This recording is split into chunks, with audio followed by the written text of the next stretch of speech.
Good evening. And let me first start by thanking Comcast Cable, Middletown and Valley Shore Community Cable for hosting this show. We really, really appreciate it. Now, I admit I'm no Laura Ingraham. We'll start right off with that. But the fact that Comcast and its staff allow our community voices to be heard is a big plus in their favor as far as I'm concerned. So thank you, Comcast. You are much appreciated. But now that my thank you to Comcast is over, let me start by saying that the month of May is an important month in our history. Do your kids and grandkids know why? Or is Memorial Day just another day off from school or work? That's an important question for you to ask yourself and your family. As most of you know, at its heart, Memorial Day is a day to solemnly honor all the men and women who have died in the service of our great country. This May, Memorial Day is May 27th. And I hope you will take a moment, not just to celebrate, but to reflect on all the men and the women, I repeat, who sacrificed their lives so you and I and Roger, my guest, can live in the land of the free. I am so happy to be a member of this community and this country. Now, let me introduce my special guest, okay? Robert T. Hart. Like that? Robert T. Hart, okay? The Executive Director of the Cromwell Fire District. Cromwell Fire District. Did you get that? Not just fire department, but district, okay? But why would the Valley Shore and Middletown be interested in hearing from an executive director? That's simple. It's an easy answer. Because the challenges he faces are the same ones faced by departments, regardless of where they are, volunteers and paid personnel across the state. And I'm going to be honest with you. This morning, reading his resume scared me to death. The man has an extensive background in law enforcement, training, administration, you name it, and he's got it. I don't have those things, right? So welcome, Roger. I made you smile, didn't I? Yes, you did. Thank you, Mrs. Terry. Thank you for having me. Call me here. Murdy. Nobody out there Murdy. knows me as Mrs. Terry, okay? Okay, so my friend, let's get to it. Why Cromwell? Well, the reason I chose Cromwell to apply for this position is because I've always wanted to work in the town of Cromwell. I've lived in Middletown for a little over 30 years. And Cromwell, being the smaller sister to Middletown, I've have several friends and family who live in Middletown. And I always, for the past maybe 20 years, wanted to work in Middletown, albeit in law enforcement or in my now capacity. So I often would look for the positions in Cromwell, but unfortunately it just didn't work out through my career until now, and I'm so happy to be here today. Oh, well, we're happy to have you. We are very, very happy to have you here with us, right? Okay, so I've got to admit that Cromwell and the district are very close to my heart. So the questions that I'm going to ask you are ones that I'm sure that people in our community would like to know the answers to, because you didn't grow up in Cromwell. Right. So we don't all know all the naughty things or things you got into trouble for. So, okay, and I'm not telling them about mine.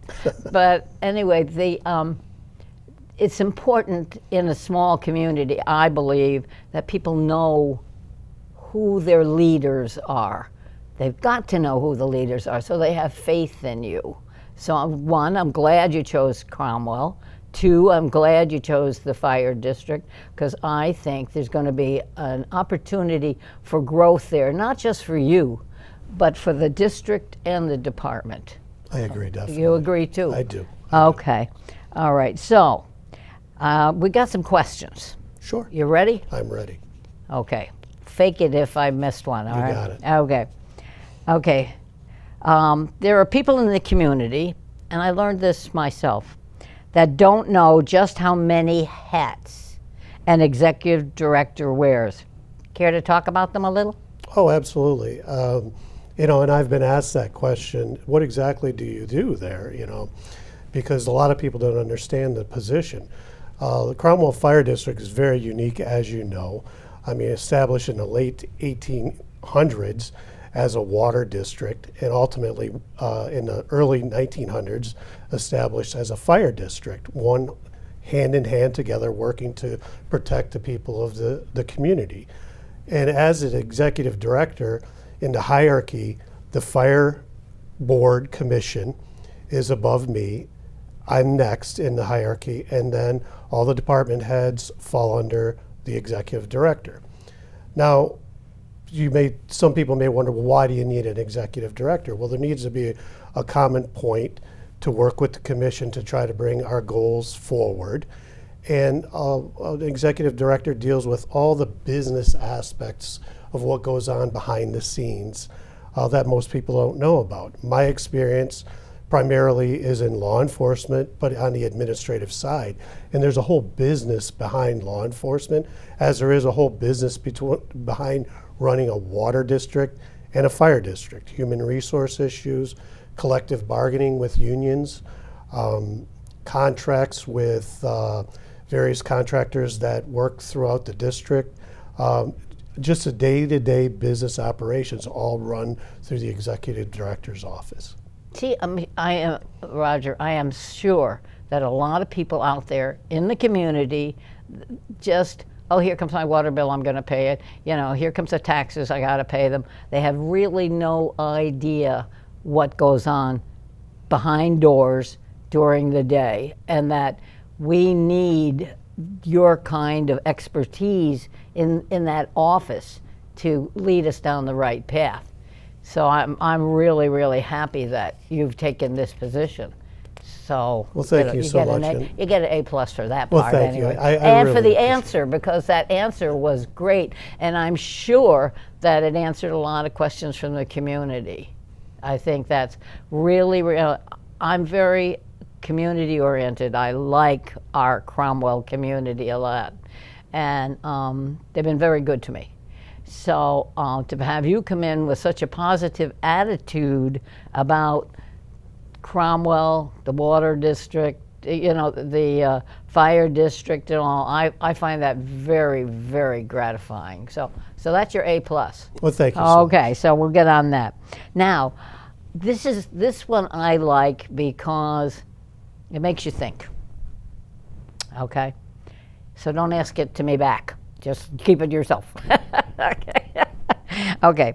What are the biggest challenges you or others in your position face? So I'm not just talking about Raj. I'm talking about somebody down on the shoreline and somebody in Middletown. What are the biggest challenges that all of you have in common that you face? I think anybody in a leadership position faces the challenges of people. That's what we deal with on a daily basis, our people. And it's not just the people that we work with, it's our customers. So our customers are, from the fire side of things, are the people that we serve on a day-to-day basis. From the water side of things, it's the people who turn on the tap and expect fresh water to come out, and that's safe for their families to drink. All that has to be put forward with people. And people are the key to everything we do, but they can also be the most challenging things that we deal with. Absolutely. So absolutely. Definitely from an administrator, and from my experience as a leader and an administrator, people can be challenging, but also very rewarding. Oh, I like that. And you're absolutely right. You're wearing more than one hat. You're not just a fire person, but you're fire, water, community, you're a liaison in a lot of different programs here. And when you applied for the job, did you realize that you were going to have to wear a water hat, and you were going to have to wear a district hat, and you were going to have a fire department hat and a community hat? Did you realize really the challenges you were taking on? It's funny that you mentioned that, because I'm not a strong believer in fate, but in this case, I am. Oh, I like that.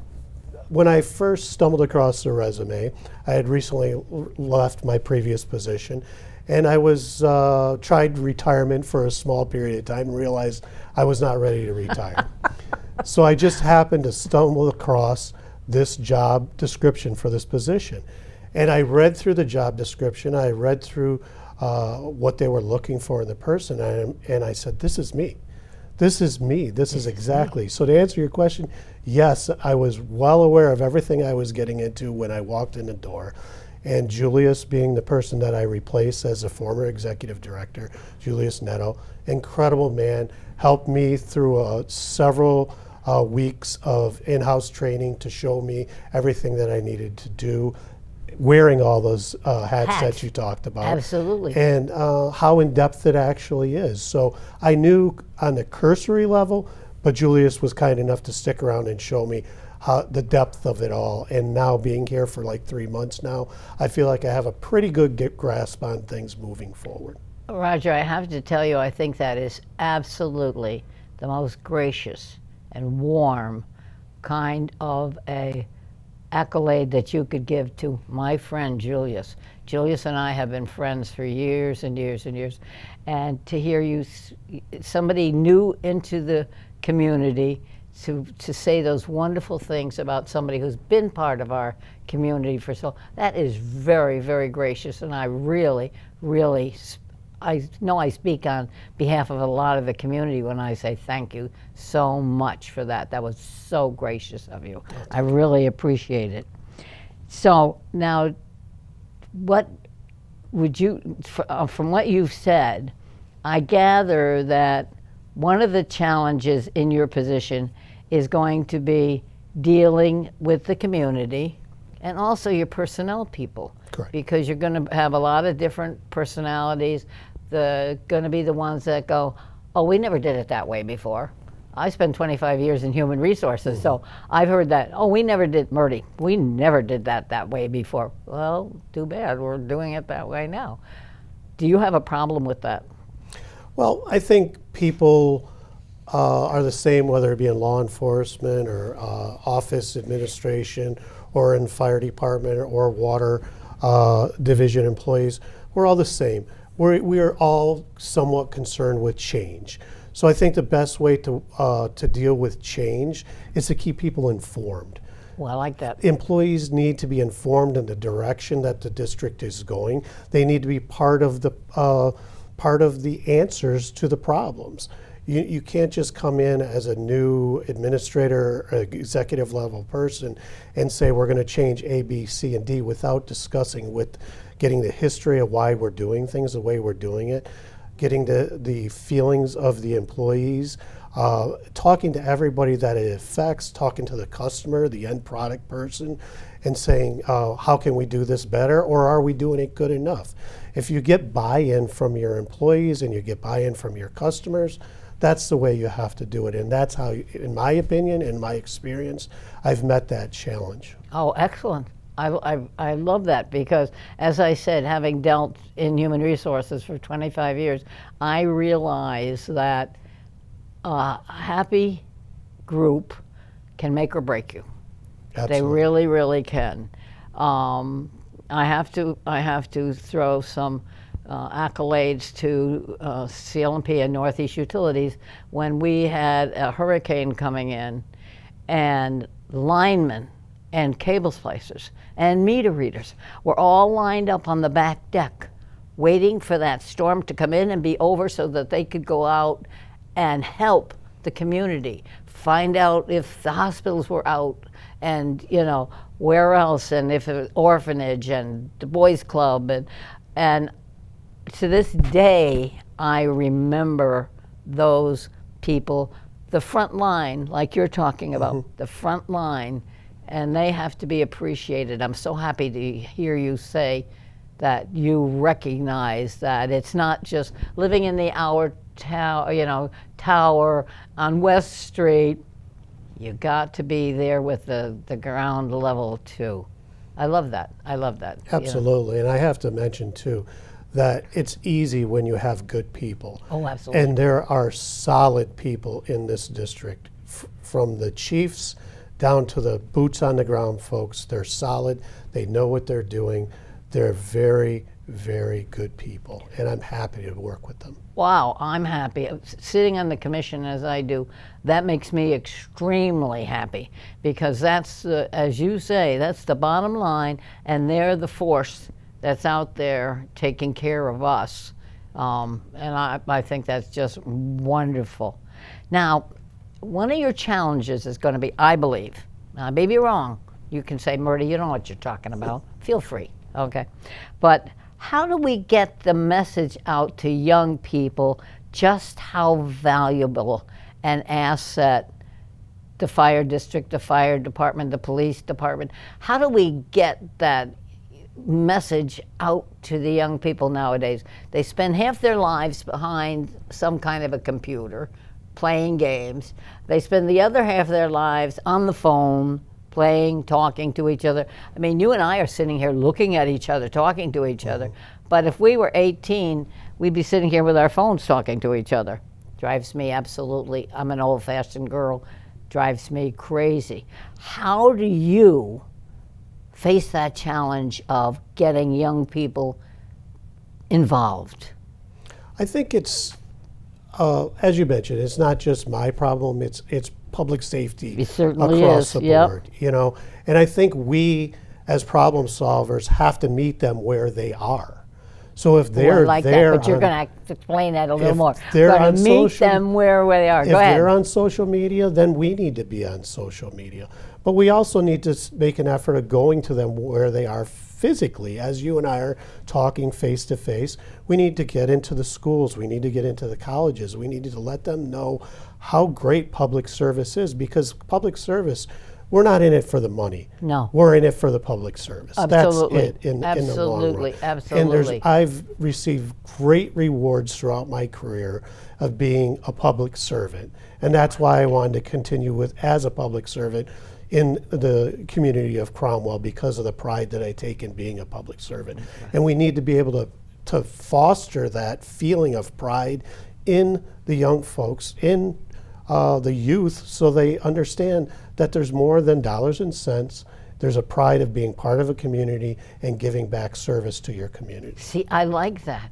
I really, really like that. I love it. I don't like it, okay?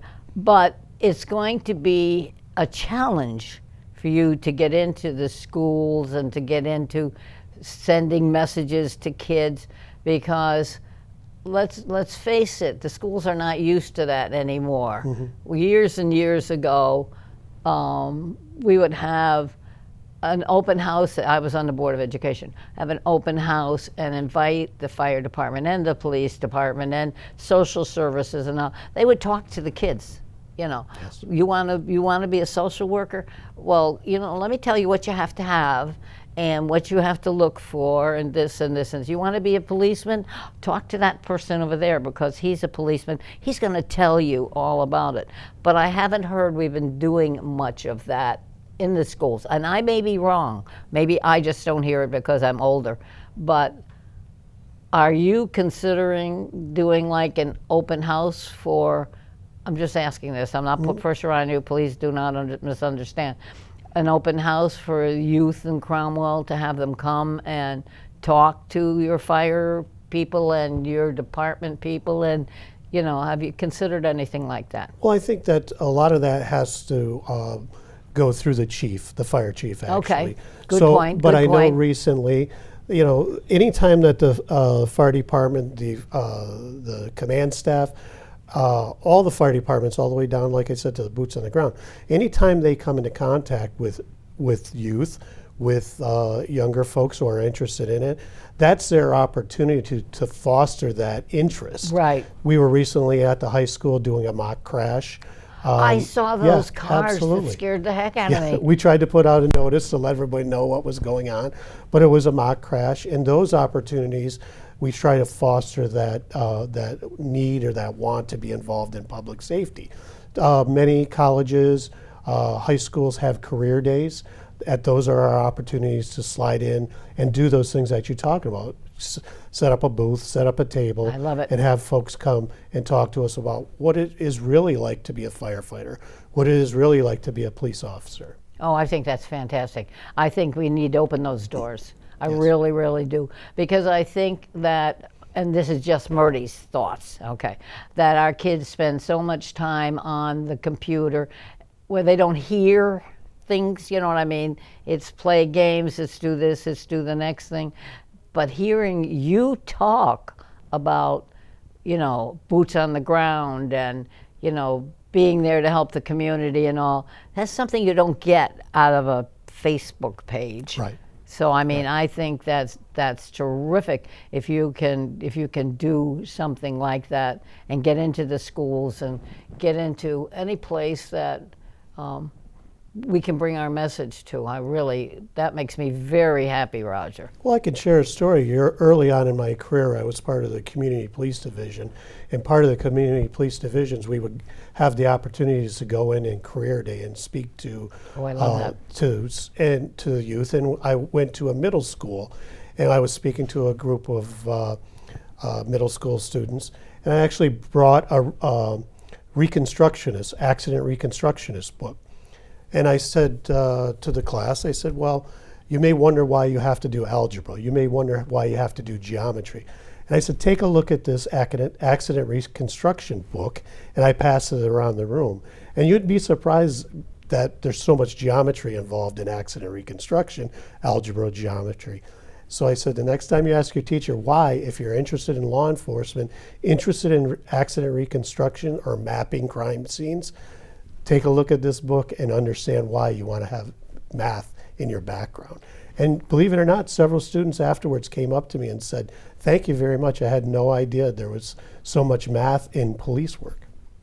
I guess that's why I never went into police work. I have trouble getting my checkbook to balance, never mind figuring out why this crash happened or so on and so forth. But I did see those cars.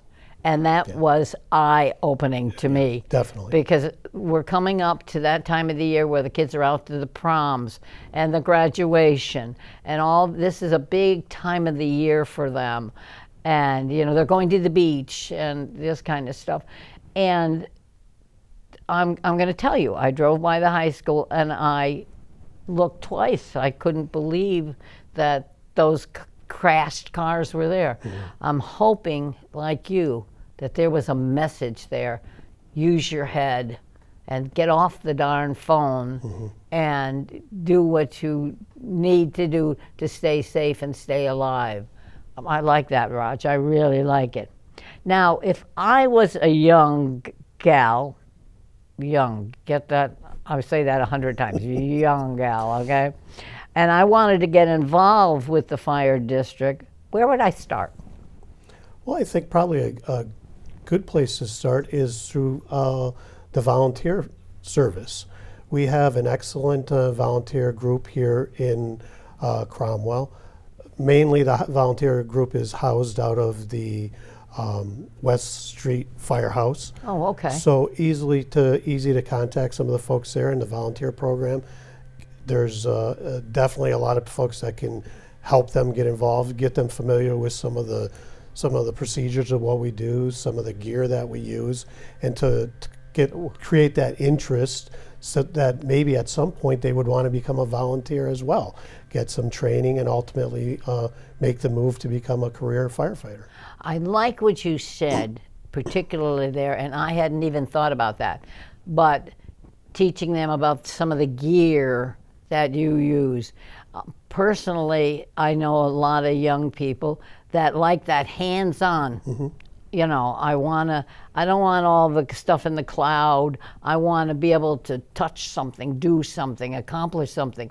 And you're telling me that that's right up the alley of some of the training you do is hands-on gear training and that's one way they can take a step into that career path. Absolutely. Oh, I like that. I like that a lot, right?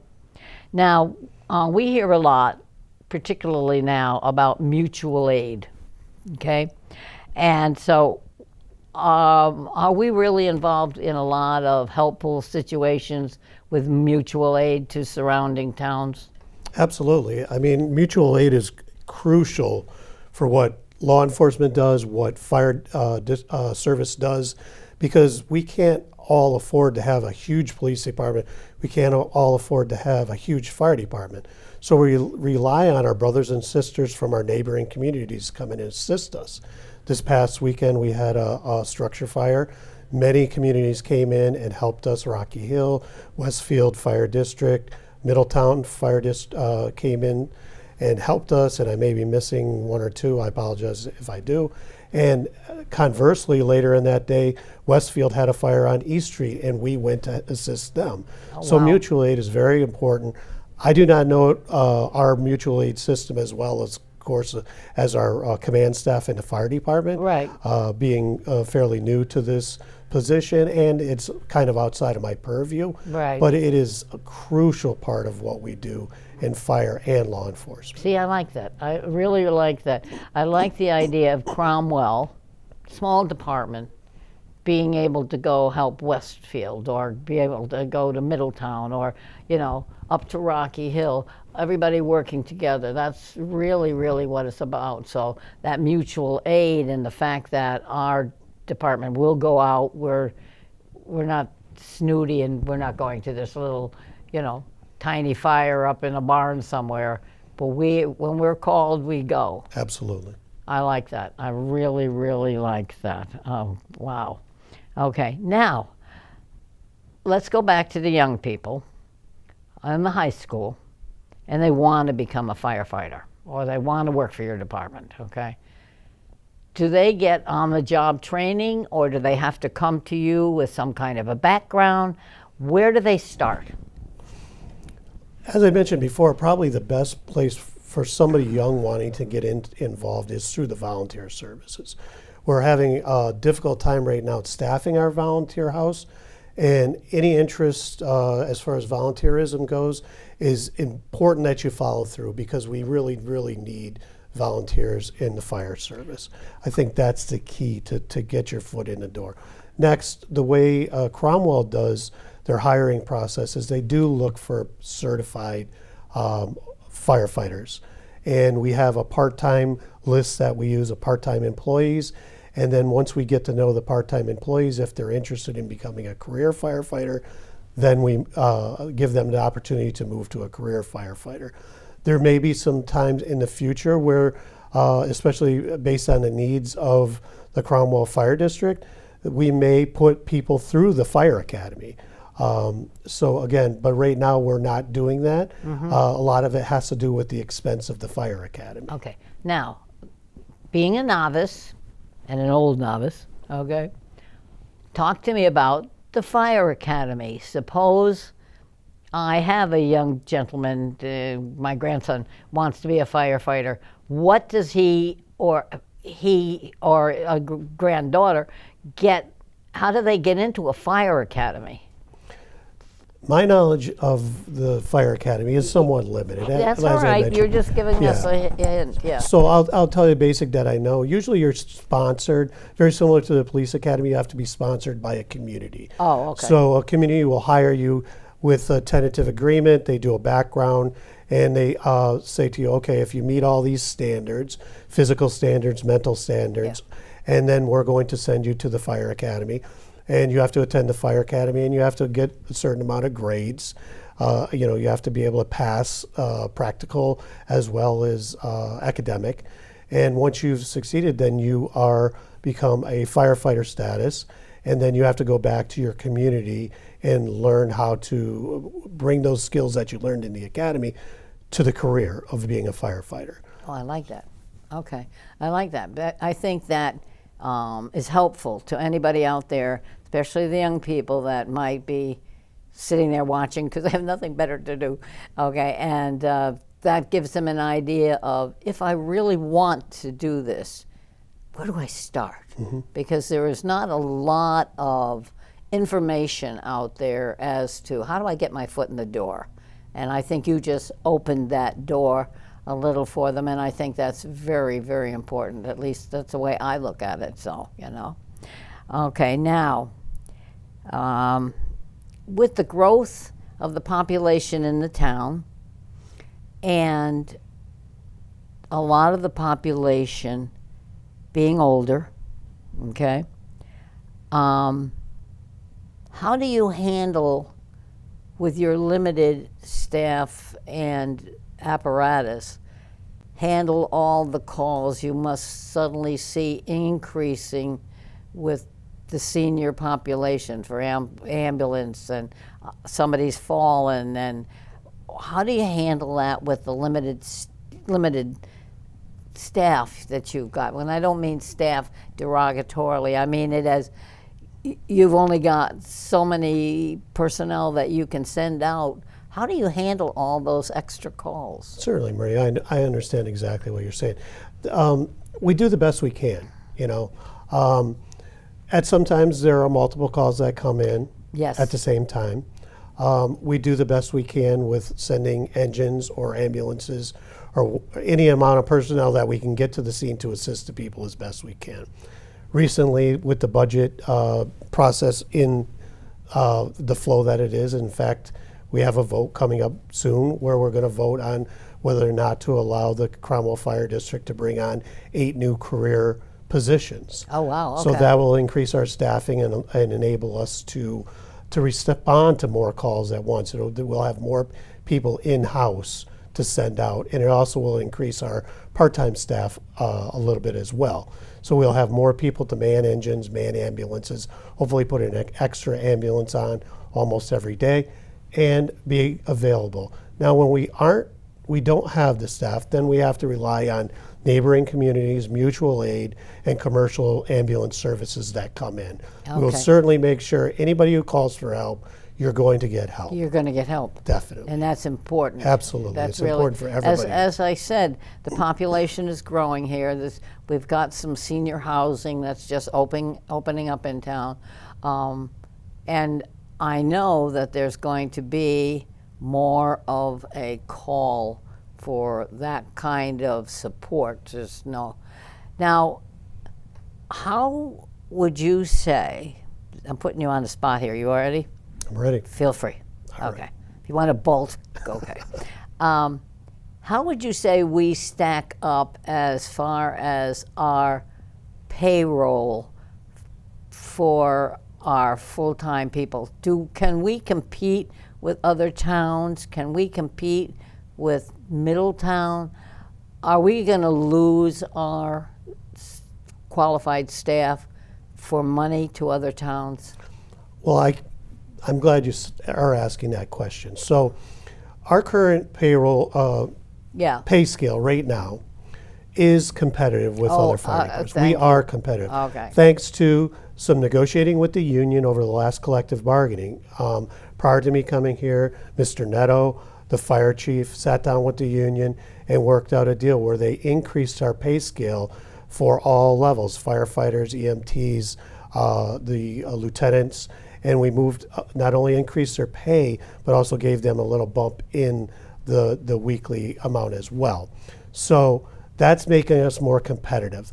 But most importantly, we have something that a lot of communities don't have, and we're involved in a pension plan called CMERS, which is the Connecticut Municipal Employee Retirement System. Oh, wow. Now, Okay. being involved in CMERS and having a pension that is strong as the pension that we have, that is a great reason for people who don't work in our community to come work in our community, because having a solid pension in Looking this to the day and future. age Yes. is important. There's police departments across the state, fire departments across the state are getting away from a defined benefit program and going to a defined contribution program. This CMERS is a defined benefit program, and they also are able to contribute to this plan and contribute to Social Security as well. Oh, wow. So it's a very good plan So for it's the a win-win. future. It's a win-win. That makes a big difference, because that was one of the things that kind of worried me as I was going through some of this stuff this morning and looking at our, fire district, so to speak, and I'm saying, are we going to train these wonderful young people and then they're going to say goodbye because I'm going to go, down the road and I'm going to make $3 more, $4 more, $5 more an hour after we've spent all the time training them and they're qualified and they're really good. So you're putting my mind at ease a little bit there, because I think, I just don't want to lose our valuable personnel. So I'm glad you're thinking ahead for that. Certainly, Murray, and go back to my original dilemma with people being the challenge, right, of what some of the things we do. In the grand scheme of things, you're always going to have somebody that thinks that the grass is greener. Oh yeah, absolutely, absolutely. So if somebody thinks the grass is greener, it's allowing them to move on and maybe look at a career in another agency is not a bad thing. Right. Because sometimes they look and say, the grass isn't always greener. It certainly is and not. Maybe they want to stay where they're at. So, again, the pension program that we have is an excellent pension program. Our salaries are competitive salaries. That makes me happy. And I think we're in a good place right now. And we have solid people that you're going to be working shoulder to shoulder with. Solid people who know their jobs and are very good at what their jobs are. And if you're looking for a place to land, Cromwell is a place to land. Oh, I like that. Oh, I like that a lot. That makes me feel so much better, because that was one of the things that concerned me was we're a little small town. Are we going to train our really good young people and then have them say, so long, and then we start again? But if you feel that we are at least holding our own, little competitive, that makes, I don't want us to train and lose. I've seen that happen in other businesses. Absolutely. Where they spend their time bringing along somebody that they really think is good, and somebody else waves $3 in front of them and they say, so long, Charlie, I'm out of here.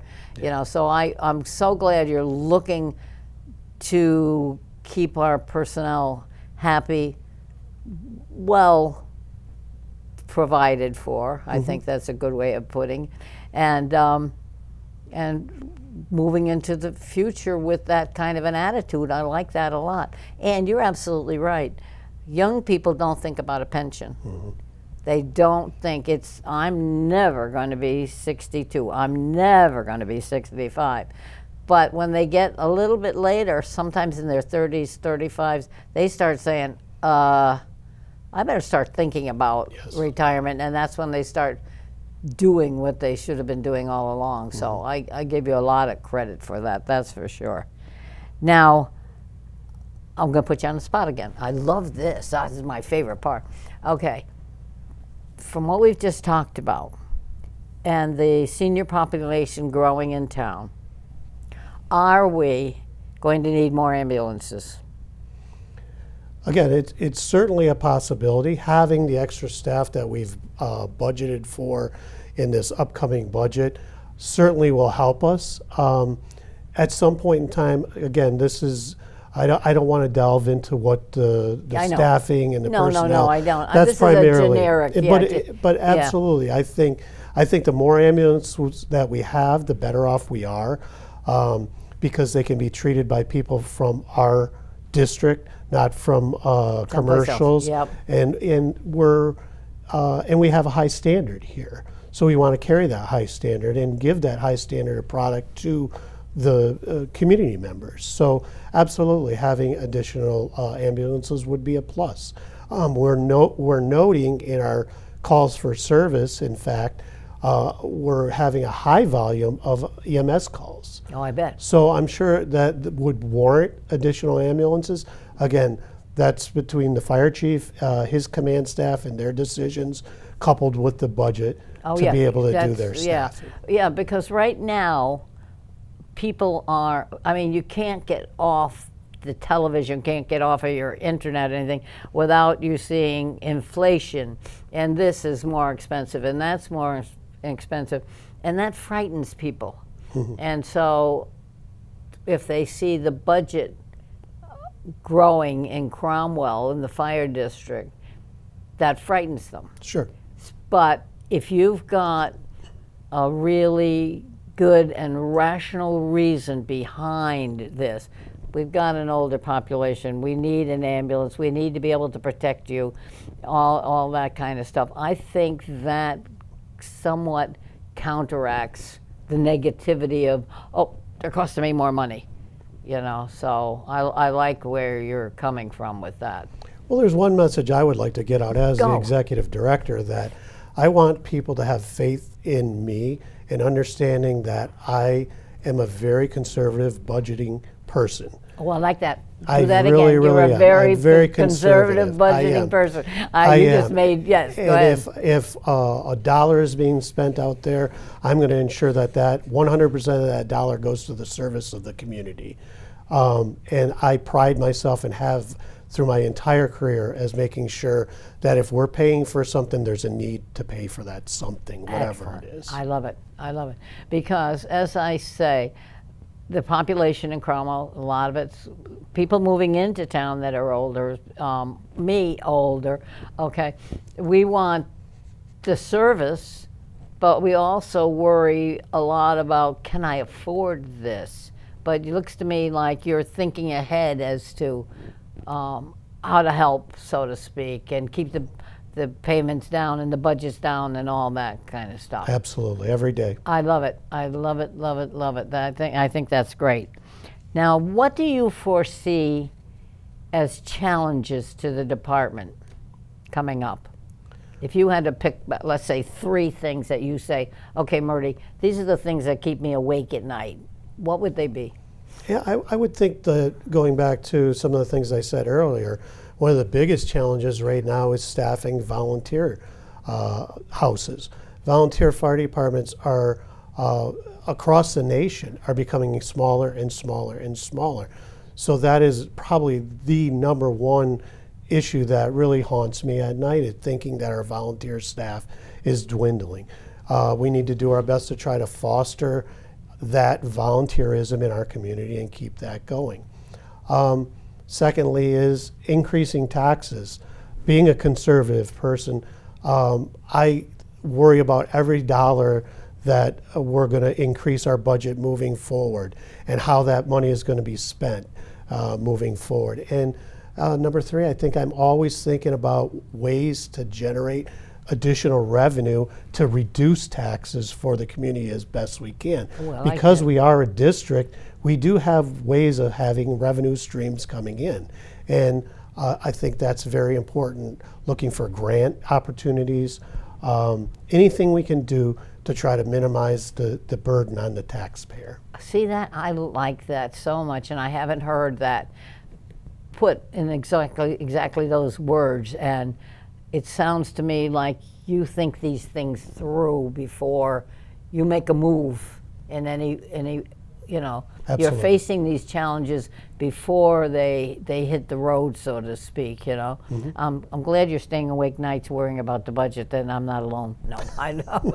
I'll let you worry about the budget. I'm not going to worry about it. But you know what? You hit on something that really made my eyes open. And that's the signs that I have seen around in other towns. Volunteers needed, volunteers wanted, volunteers, volunteers, volunteers. And you know what? You drive by those signs and you say, oh, volunteers needed, oh, wanted. But you really don't delve into it until what you just said. We need the staff, we need the volunteers, we need the people that are there when they need to be called on.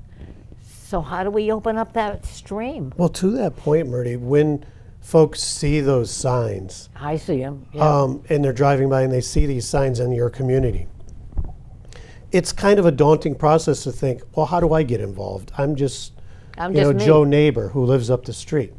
You know what? I found that the fire service, people in the fire service, are the most welcoming people that I've seen. So if you find an interest in doing what they find an interest in doing, you're going to be welcomed into a volunteer house and they're going to show you what it's about. So if you drive by, you're interested, pull the car over, stop in, and talk to somebody. You may just Sweetheart, if you want me to scare them to death, all I have to do is pull my car over, walk into Middletown and go, I want to be a volunteer for you, and 3 people will leave the building going out different doors. But you're you could absolutely always right. point somebody in the direction, right? But I can point them in that direction, and especially as we've talked about earlier, the young people, they need to get that message that there's more to giving than just, putting $5 in a little pot. It's giving of yourself to somebody else, to do some kind deeds, I think that is great. Now, what else would you think we should touch upon before the end of this program? This is your chance. My chance. Yes. Why, thank you for my chance. Well, I think I have a sense of pride of being part of this community, and I just want to push that forward, that I'm so happy to be here. I'm so happy to be a member of this community and working to try to build a fire district, including water and fire, into the next step in the future. Working with the fire chief to build that fire department. He has goals, he has aspirations, and he's working hard at it. Joe Palmieri, our water district operations manager, has goals, excellent views for the future. We're working on those every single day. I just left a meeting this morning talking about some of the goals for the water district moving forward, and I'm excited to be involved in this. I'm excited to be an employee of the fire district, and I'm excited to work with the Board of Fire Commissioners towards this goals in the future, these goals in the future.